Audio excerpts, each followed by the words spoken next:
Welcome back, Troglodytes, to your daily dose of guitar information, the Trogly's Guitar Show.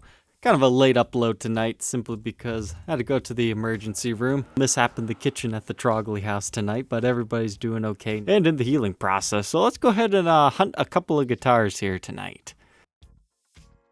Starting off on Reverb, what do we got for Gibsons? It's kind of an interesting traditional, way overpriced Les Paul Studio. It's crazy what some people are asking for studios these days. But I guess when brand new ones are $14.99, some people think that the really nice ones with ebony boards could potentially fetch that much. In my eyes, no, there's no way a studio like that could fetch that much. But to somebody who's considering purchasing a brand new one, this thing actually has much better specs. So I guess I can see it. I don't condone listing them for that much. I just think it's silly. But ooh, that's nice. This will be a good talking point. What else do we got? Hey, that's not a bad deal on that.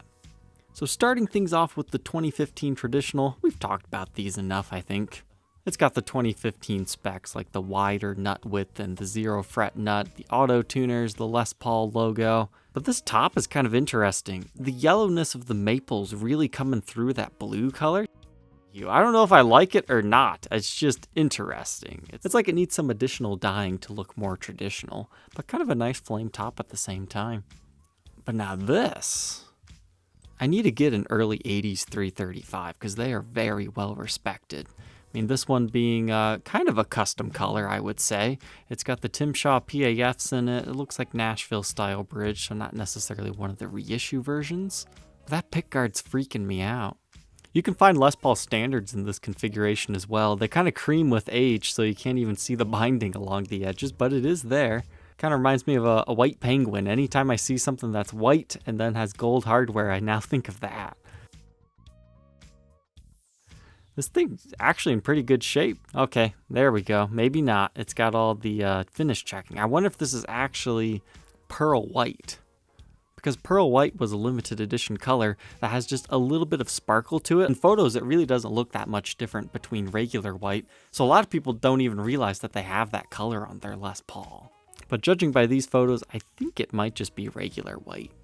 Not a terrible price if you could get it down to about anywhere between 28 to 32. So they're definitely within reason on that. And this is kind of an interesting one from 2015 that got regular specs. It was slightly before I was actually paying attention to brand new guitars, but basically the big cool thing about this one is the gold and pearl finish on the top. And you get gold hardware, locking tuners. It's kind of an interesting one, because it's not just a regular gold top. I believe it has like more of a pearlescent sparkle to it.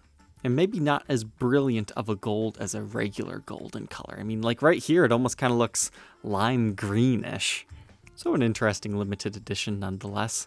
How much does he want? $29.50. Some people really like those. It might sell. Ooh, and a Jeff Tweedy. That's not a bad price on one of these. 18 to 22, I believe that. I think I bought one of these once for 19, but then the seller canceled the order on me or something. This one appears to be in halfway decent shape.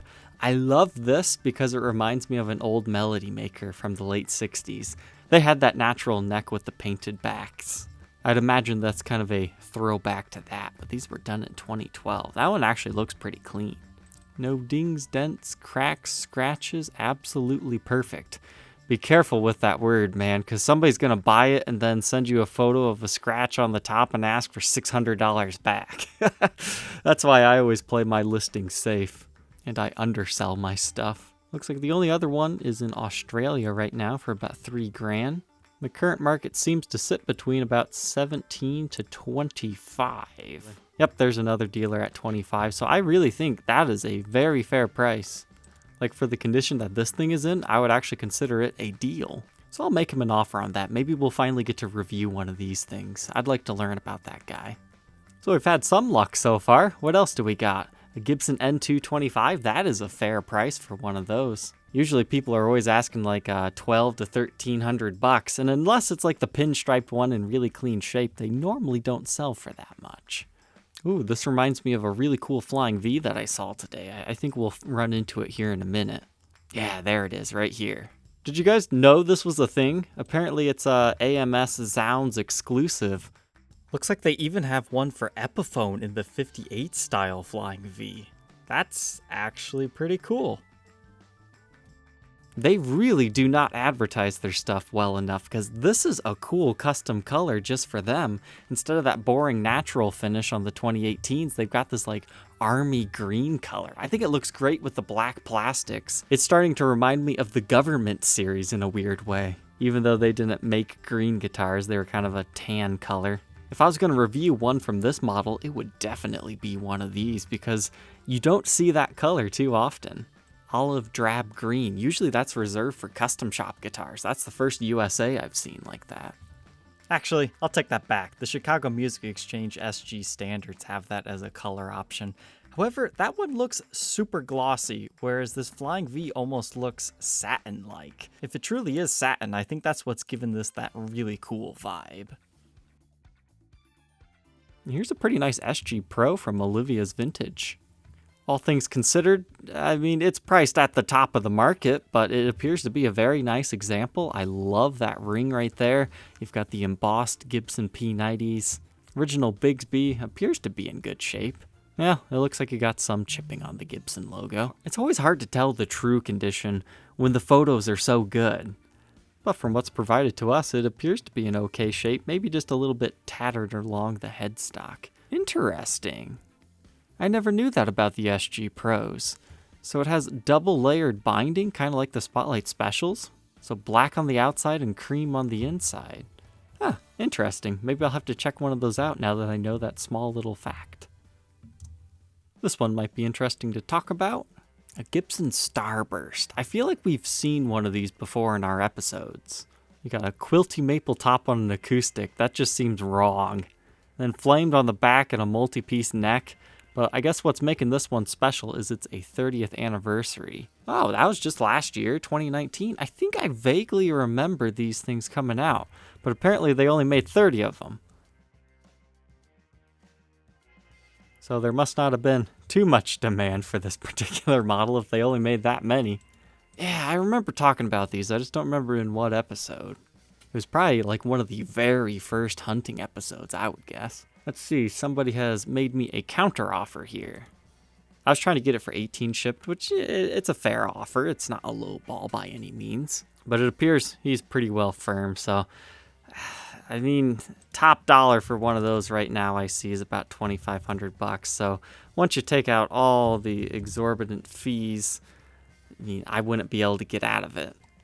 I'd be breaking even, and trust me, I don't need to be buying guitars right now unless I'm getting a deal.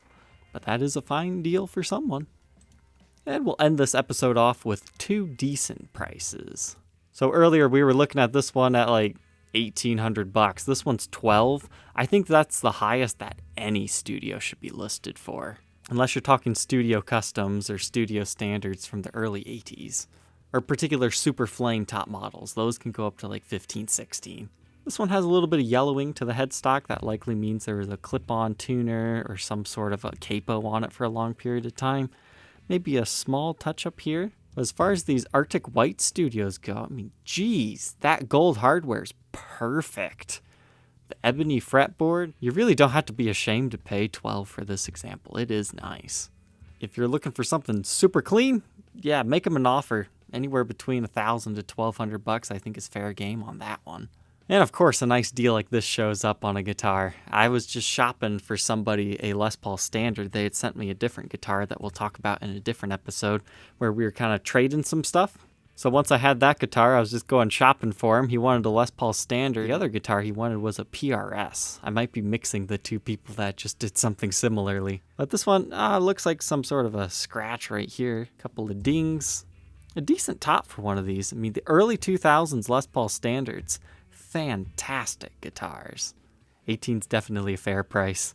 All right, thank you for tuning in today, Troglodytes. We will see you tomorrow for hopefully a Trade Tuesday episode, as long as I've got time to finish editing it. I started it last week. But if you want to get a head start, one of the items on my Reverb page is the Trade Tuesday item. I'll leave a link in the description. Take care.